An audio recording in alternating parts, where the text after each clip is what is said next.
यहाँ पे मौजूद, जिनकी वजह से मैं या जिनके कारण मैं यहाँ आई हूँ, दो व्यक्ति। एक तो हमारे बड़े भाई जस्टिस कोलसे पाटिल, जो मेरे बीट डिस्ट्रिक्ट से सांसद बनते बनते रह गए थे, जिनको हमने चुन के लाया था, लेकिन परिस्थिति ऐसी हो गई थी कि थोड़े वोटों से वो चुन के आते आते रह गए थे, तो उनको हमने मिस कर दिया। और दूसरे भाई डी राजा साहब, जिनके इंस्पिरेशन से हम लास्ट राज्यसभा में, और राजा साहब वी स्टिल मिस यू इस बार, क्योंकि वो जब खड़े रहते थे तो कभी किसी को बुलाना नहीं पड़ता था कि चुप रहिए। ये ऐसी स्थिति होती थी कि राजा साहब खड़े रहते थे तो संसद पूरी चुप होकर उनको सुनती थी। ये राजा साहब की करामत थी। तो एक उनको सुनना, it was a treat to our ears. में उनकी वाइफ को अभी बता रही थी कि उनको बहुत दिनों के बाद मैंने सुना तो बहुत अच्छा लगा। तो ये दो लोगों का नाम सुन के मैंने सोचा कि मैं पार्लियामेंट से आज यही सीधे आ जाती हूँ। और वैसे भी पार्लियामेंट 8-9 दिन चला नहीं, हमने ही झगड़ के हर रोज़ घोषणा दे के सरकार को मजबूर कर दिया कि कम से कम महंगाई के ऊपर चर्चा करो, क्योंकि महंगाई का मुद्दा जो आप और हमारे लिए रोज़मर्रा की ज़िंदगी के लिए बहुत ही इम्पॉर्टेंट मुद्दा था। आपने अगर कल टीवी देखा होगा तो मैं खुद पूरा एक गहना बना के गई थी पार्लियामेंट में, और उसमें सब तरह की सब्जियां जो बहुत महंगी है, चाहे वो बैंगन हो चाहे करेला हो, सब गहनों बना के मैं गई थी। और वो मैंने भाषण शुरू कर दिया था और मैंने बोला जब तक इस वस्तुओं की कीमतें कम नहीं होगी तब तक ये गहना मैं रखूँगी। लेकिन मुझे वो गहना डाल के बोलने की इजाज़त नहीं दी गई, तो मुझे वो उतार के फिर भाषण करना पड़ा।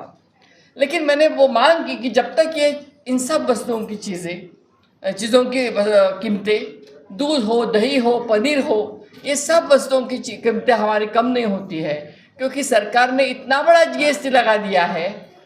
बच्चा जब जन्म लेता है तो उसको दूध लगता है, वो दूध पीने से लेके स्मशान घाट तक जाने तक उसकी कीमतें भी उन्होंने बढ़ा दी है। जब तक ये कम नहीं होती है तब तक हमारा संघर्ष शुरू रहेगा। ये हमने कल सरकार को चुनौती दी है। आप सबको मालूम है जिस तरह से संघर्ष हम सब कर रहे हैं, जिसमें आप भी बाहर से हमें शामिल हैं। और ये सब करते करते जब अभी मैंने राजा साहब का भाषण सुना तो मुझे याद आया कि आज अगर आप कांग्रेस के सांसद के रूप में आप हमें देख रहे हैं, लेकिन आप सबको मेरे परिवार की शायद परंपरा मालूम नहीं है कोलसे पाटिल साहब को छोड़ के, लेकिन मेरी माँ भी एक कम्युनिस्ट पार्टी की लीडर थी और she was a card holder.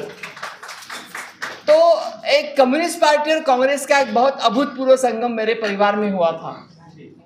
और घर में जब भी मीटिंग होती थी हमारे पूना में, तो कम्युनिस्ट पार्टी के लोग माँ को मिलने के लिए आते थे और कांग्रेस पार्टी के लोग पिताजी को मिलने के लिए आते थे, और दोनों का बोलना चालना और सब बहुत अच्छा, माहौल बहुत अच्छा रहता था।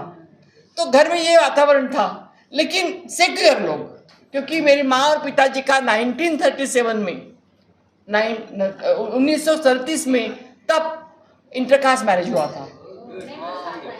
और उस शादी के लिए तर्कतीर्थ लक्ष्मण शास्त्री जोशी, जो हमारे महाराष्ट्र के बहुत बड़ी हस्ती थे, उनकी शादी के लिए उनकी मान्यता थी। यशवंतराव चौहान जो महाराष्ट्र के पहले मुख्यमंत्री थे, उनकी मान्यता थी।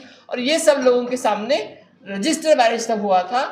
और 1937 में मेरे पिताजी हिंदुस्तान में सेकंड नंबर के वोट से, पंडित नेहरू जी के बाद में, तब जब हिंदुस्तान को स्वतंत्रता मिलने के पहले जो चुनाव हुए थे, सातारा कॉन्स्टिट्यूंसी से पहली बार चुन के आए थे।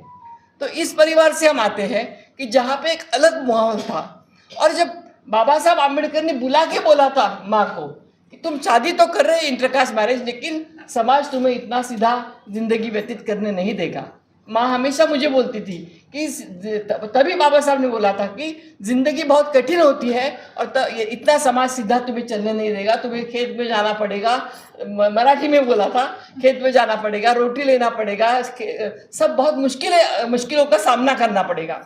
और तब इससे आगे लेके मेरी माँ को और मेरे पिताजी को 4 लड़कियां हुई, उसमें से मैं चौथी लड़की हूँ। और हमें फिर आगे सिखाया, पढ़ाया। मुझे बहुत गर्व है कि मेरी माँ ने हमें सिखाया, मेरे पिताजी ने हमें सिखाया और एक बहुत ही सेक्युलर ट्रीटमेंट दी, सेक्युलर विचारधारा से हमें आगे कर दिया। इसलिए मैं यहाँ आपके आगे एक सांसद के रूप में खड़ी होकर बात कर सकती हूँ, मुझे उसका गर्व है। और जिस कांग्रेस पार्टी की विचारधारा से मैं आई हूँ, वो कांग्रेस पार्टी के तहत जिस नेता ने मुझे आगे किया, सोनिया गांधी, जिसका नाम मैं लेती हूँ हमेशा, उनकी वजह से मैं एक जिला परिषद से मेंबर थी पहले, वहाँ से लेके उन्होंने यहाँ कांग्रेस वर्किंग कमेटी जिसको बोलते हैं, जो बहुत हमारे यहाँ बड़ी मानी जाती है, जिसमें सिर्फ 50 सदस्य है, उस कमेटी में मुझे लिया गया। मुझे उसके लिए मैं ऋणी हूँ कि इतनी एक महिला को लोग बोलते बहुत है लेकिन करने वाले लोग बहुत कम होते हैं, और ये सब करने का काम मेरे पार्टी ने और मेरे परिवार ने मुझे करके दिखाया। इसलिए मुझे बहुत उसका कभी कभी लगता है कि मैं कहाँ से कहाँ मुझे लिया गया, और उसके लिए मैं हमेशा ऋणी रहूँगी। आज मेरा कर्तव्य ये बनता है कि मैं इसलिए नहीं बता रही हूँ कि मेरी कुछ बढ़ाई करूँ, मैं इसलिए बता रही हूँ कि इसका अभी मुझे काम ये है कि जब मुझे भगवान ने, मुझे परमपिता परमेश्वर ने अगर यहाँ तक अगर मुझे लाया है, तो मेरा कर्तव्य ये बनता है कि इसका उपयोग मैं मेरी महिलाओं को, मेरी भगिनियों को कहीं ना कहीं ये करूँ कि जिसका उपयोग आपको आगे आने के लिए करूँ। जब 96 में मैं लोकसभा में आई थी चुन के पहली बार, तब भी राजा साहब आप थे शायद 11th लोकसभा में। तो 11th लोकसभा में पहली बार वुमेन रिजर्वेशन बिल आया था, और तब की कोई महिला सांसद थी, उन्होंने वो फाड़ के फेंक दिया था और वो रिजर्वेशन बिल नहीं लाया गया था। और वो गीता मुखर्जी करके कम्युनिस्ट पार्टी की एक सांसद थी, उनकी सिलेक्ट कमेटी के चेयरमैनशिप के नीचे वो बना था। तो फिर उसके बाद में वो उसका कुछ भवितव्य कुछ पक्का नहीं हुआ, लेकिन फिर हमें सबको ऐसा लगा कि अगर 33% रिजर्वेशन संसद में मिलना है और अगर महिलाओं को मिलना है, क्योंकि महिलाओं का हक बनता है, अगर महिलाओं को अपना हक देना है, क्योंकि महिलाओं को अगर अपनी जगह बनानी है तो उनका अपना हक देने की ज़रूरत है कि 50% महिलाएं अगर इस देश में है तो उनको अपना हक देने की, अपनी डिसीजन लेने की क्षमता उनकी होनी चाहिए। और इसलिए महिलाओं को जिला परिषद से लेके आगे तो राजीव गांधी ने 73rd और 74th अमेंडमेंट करके दिया था, लेकिन उसके आगे चाहे विधानसभा हो, विधान परिषद हो, राज्यसभा हो, लोकसभा हो, वहाँ पे उनको रिजर्वेशन मिलना अत्यंत आवश्यक है, क्योंकि महिलाओं का दुख दर्द जो है वो महिला ही जान सकती है। आपको क्या तकलीफ है वो हम ये जान सकते हैं, बाकी इतना ज़्यादा जान नहीं सकते। इसलिए वो आरक्षण बहुत आवश्यक था और इसलिए हम उसके लिए लड़ाई करने के लिए तैयार थे, लेकिन तब वो हो नहीं सका। उसके बाद में जैसे अभी राजा साहब ने बताया कि 2010 में राज्यसभा में वो बिल पारित हो गया, और राज्यसभा में पारित होने के बाद में लोकसभा में हमारी संख्या कम थी, वो पारित नहीं हो पाया। अभी हम मांग कर रहे हैं, क्योंकि आश्वासन दिया था भारतीय जनता पार्टी ने कि जब हमारी गवर्नमेंट आएगी तो हम ये पारित करेंगे। अभी तक इन्होंने ये किया नहीं है और मुझे नहीं लगता है कि ये गवर्नमेंट ये पारित करेगी, लेकिन हमें इसके लिए हमारी लड़ाई लड़नी पड़ेगी, और वो लड़ाई लड़ने के लिए हम सब ने एक साथ रहना ये आवश्यक है, और वो लड़ाई हम सब मिलकर लड़ेंगे तो ये पारित होगा। मेरी बहन ने, अभी किसी ने बोला कि पहले लड़ाई लड़ने के लिए सब महिलाएं रास्ते पे आती थी, अभी ये लड़ाई लड़ने के लिए क्यों नहीं कोई आते हैं, क्यों लड़ाई लड़ने के लिए सब महिलाएं आती? इसका कारण ये है कि भय जो पैदा किया है भारतीय जनता पार्टी ने, खौफ पैदा किया है।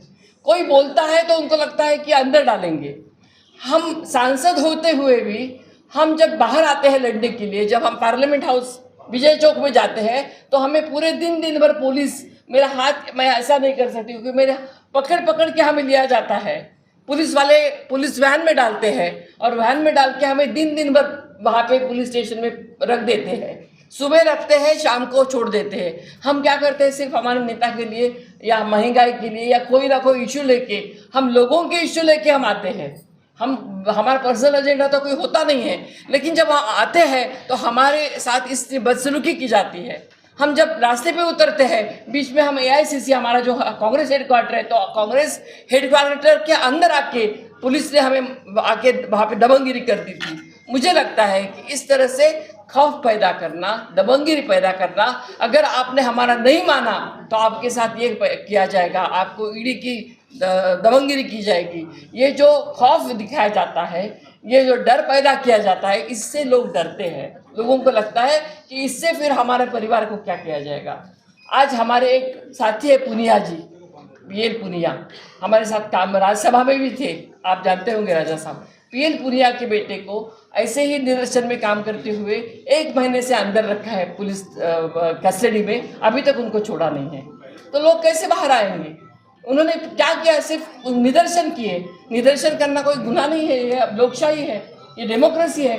डेमोक्रेसी में अगर आप अपने न्याय हक के लिए बाहर आएंगे, तो इस तरह से अगर ये करेंगे सरकार, तो मुझे लगता है कि ये कहीं ना कहीं दबंगगिरी, ये दबाव की राजनीति ये लोग कर रहे हैं। आज के दिन में हमें हमारे हकों के लिए लड़ना होगा, न्याय हकों के लिए लड़ना होगा, और वो लड़ाई करने के लिए हम सब ने एक साथ आने की ज़रूरत है। राजा साहब, आप में जो स्पिरिट है, और वी सैल्यूट योर स्पिरिट। और कोलसे पाटिल साहब, आपने भी जिस तरह से मुझे फ़ोन करके, और फ़ोन भी ऐसे सीधे नहीं, अगर फ़ोन नहीं उठाया तो डांटते हैं वो, फ़ोन क्यों नहीं उठा रही हो? मैंने बोला सर मैं थोड़ा मीटिंग में थी, फ़ोन उठाओ जल्दी। इसलिए मैं जैसे भी लेट हुआ, क्योंकि आज 9 दिन के बाद हमारी पहली बार पार्लियामेंट में कल भाषण हुआ, आज भी हमें, क्योंकि हमारे राज्यपाल बहुत भाषण कैसे भी बोलते हैं, कभी हमारे छत्रपति शिवाजी महाराज के ऊपर टीका करेंगे, कभी हमारे और हमारे थोर पुरुष के ऊपर सावित्रीबाई फुले और ज्योतिराव फुले के ऊपर से टीका करेंगे। तो मुझे आज उनके ऊपर बोलना था, इसलिए मैं जब बोलना शुरू करी तो हमारे चेयरमैन ने मुझे बोलने नहीं दिया, तो मुझे किसी ना किसी बहाने से उनसे बात करनी थी, तो मैंने बोलना शुरू कर दिया। तो मुझे उन्होंने बोला इनका आवाज़ बंद करो, इनका बिल्कुल रिकॉर्ड पे नहीं आना चाहिए। तो ये मुझे ये सब इतने सुनाना कि मुझे इसलिए वहाँ बैठना पड़ा, इसलिए मैं आने के लिए मुझे देर हो गई। मैं क्षमा चाहती हूँ कि मैं आपको 3 बजे में आना चाहती थी, लेकिन आ नहीं पाई। लेकिन यहाँ अच्छा हुआ मैं आई, तो मुझे पता चला कि आप सब लोग यहाँ पे इकट्ठे हुए हैं। मेरे लायक कुछ भी होगा, as a member of parliament also, Rajya Sabha के सांसद के रूप में भी, एक सोशल वर्कर के रूप में भी, और मैं आपके परिवार के एक सदस्य हूँ, जो इस परिवार से, कम्युनिस्ट परिवार से आप आते हैं।